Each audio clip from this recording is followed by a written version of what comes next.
Hi, and thanks for joining us again for the Deep Roots podcast, a production of the Davis College of Agricultural Sciences and Natural Resources at Texas Tech University.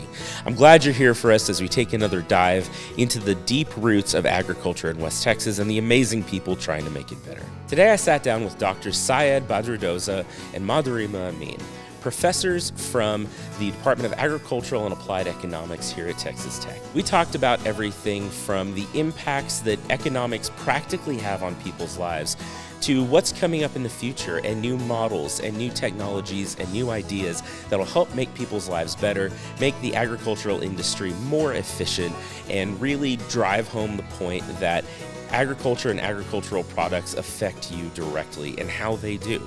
So thanks again for being with us, and I hope you enjoy this conversation.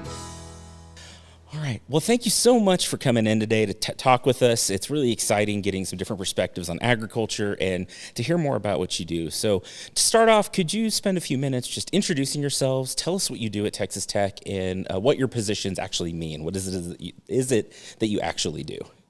Sure. I'm Modhurima Amin. I'm an assistant professor in the Department of Agricultural and Applied Economics at Texas Tech.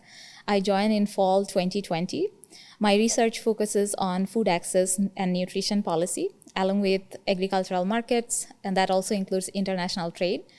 The big picture goal is to help agricultural communities make better decisions by using careful and data-driven analysis of market patterns. At Tech, I teach agribusiness analytics, agricultural finance, and econometrics.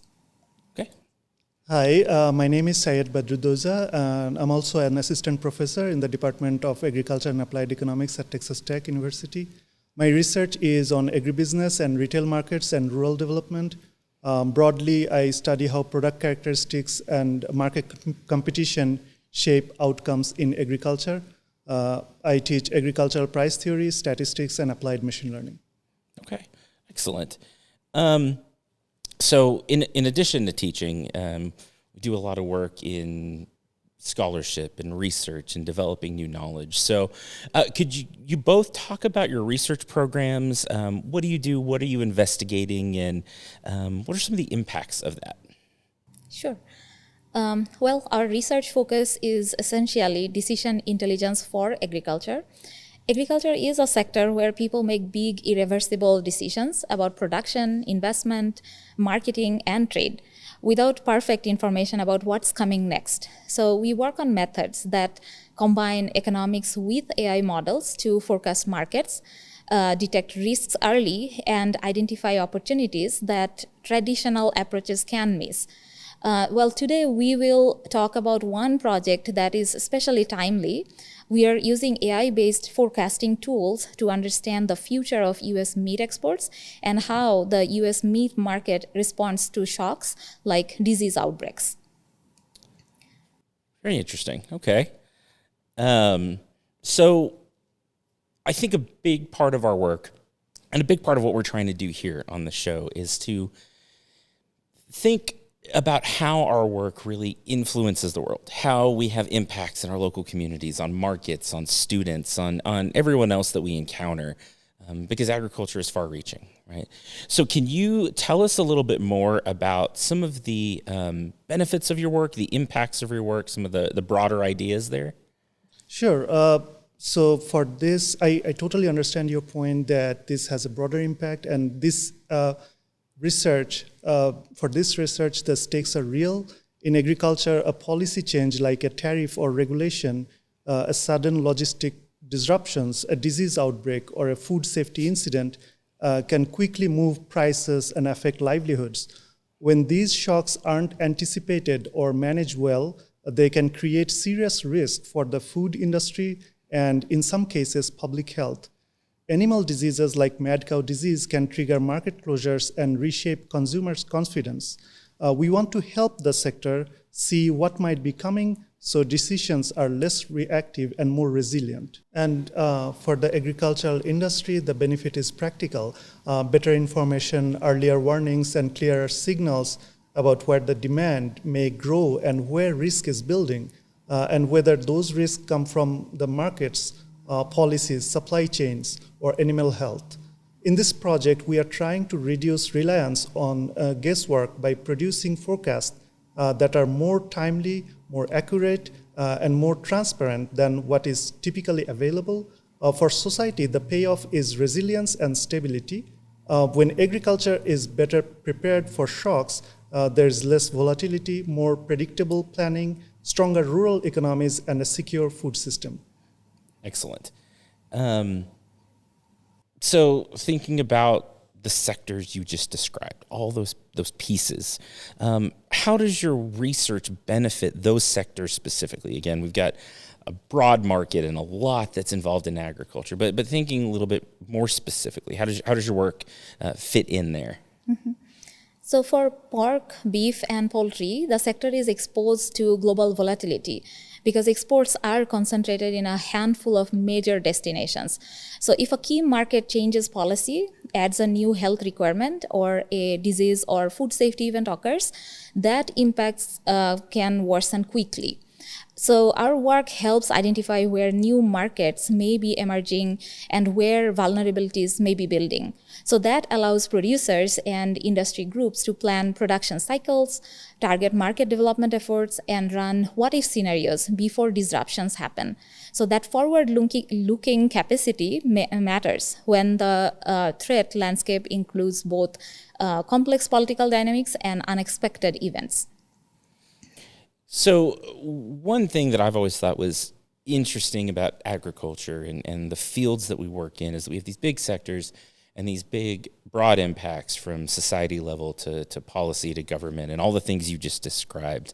But ultimately, I think we do a lot of what we do for the end consumer, for the people that we're trying to help and develop new research for. So in what ways does this work that you're talking about really relate to the general public? How are we getting that out there to the folks that essentially pay for our research and need the work that we do? Absolutely, and I totally understand that general people don't think about trade every day, right? But trade disruptions can affect food prices, business margins, and jobs, especially in livestock-intensive regions like Texas, where agriculture supports local economies. And concerns like mad cow disease or bird flu are immediately relevant to public health, and they can change demand and strain the system quickly. The everyday connection is that stable, resilient markets support stable communities and a safer, more reliable food system that benefits all of us. Awesome. And yeah, really important. I think anytime we turn on the news, there's about a dozen ways we should think about what you do, even though, like you said, it doesn't enter people's minds. I think it should, because it is directly relevant to their lives. So, in academia, we talk so much about building on a body of knowledge, and we can't do that a lot of times without finding people in the community, in business, in different areas to work with. So in what you do, one, are you working with community partners or broader partnerships? And what does that look like? How do you work with these people? Sure. So this project that we are doing is collaborative by design. So we work across universities, and we have also built a team that includes animal scientists and policy specialists. So graduate students are also directly involved in data analysis and modeling. We are also connected with key industry partners. That includes the Texas Cattle Feeders Association, who have been supportive of the project. And we align our outputs with how the U.S. Department of Agriculture thinks about market access, disease-related disruptions, food policy risks, and export promotion. So these collaborations strengthen the research because it creates a real two-way feedback loop. So we share market and trade insights, and they share what they're seeing on the ground. So this way, our model answers the questions industry really cares about. So the goal is to deliver forecasts, risk signals, opportunity maps, and the scenario tools that stakeholders can apply. Okay. And yeah, and that's really interesting to think about too, I think, because again, we need the information that our partners give us. Like we can't again, we can't do this on our own, and we can't think of all the right questions to ask, I think is a big part of it as well. So you touched on this a little bit, but could you go a little bit more into how your partnerships and how your collaborations have actually shaped your research? Actually, they shape it in a very practical way. In our earlier work on sorghum, we started by identifying patterns and evaluating the potential for Texas sorghum as animal feed in Mexico, and we shared our findings through outlets that reach broad audiences. That helped turn research into usable trade intelligence. While building the model, we also received input from the Texas Sorghum Association so we could stay focused on what mattered on the ground. For the current project, we asked questions like what can we do differently next quarter, or which new markets are worth investing in, and where risk is rising and why. So our goal is to deliver answers in formats people can use, like interactive maps, clear risk categories, and scenario tools. Very nice. To me, the plant scientist guy sitting over here, this sounds like very challenging, complicated work. And I think we don't get to where we're going without overcoming some hurdles. So would you mind discussing some of the challenges you faced in developing your projects and implementing your projects and whatever it is that you had to overcome to get to where you are? Yeah, the biggest challenge is that the global trade is shock-driven. So we can see stable pattern for a long time, and then a sudden disruption can occur, and then that can shift the system quickly.